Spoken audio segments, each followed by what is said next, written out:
अस्सलाम वालेकुम, कैसे हैं आप लोग। आज की वीडियो में मैं आपको बताऊंगी कि हेयर कट आप घर बैठ के किस तरह कर सकते हैं। चलें स्टार्ट करते हैं।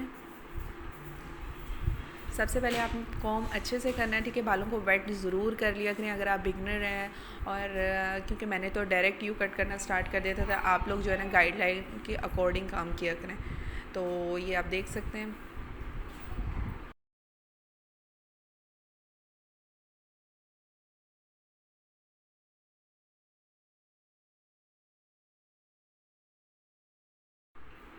कटिंग करने के बाद आपने क्या करना है, बालों को अच्छे से कॉम करना है। उसके बाद आपने चॉपिंग करनी है, ठीक है।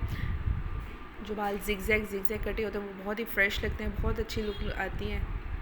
तो अब जितना अच्छा कॉम करेंगे उतना आपको पता लगेगा बालों को किस तरह बैलेंस करना है, क्योंकि बाल ऊंचे नीचे हो जाते हैं तो वो बड़े ही बुरे लगते हैं।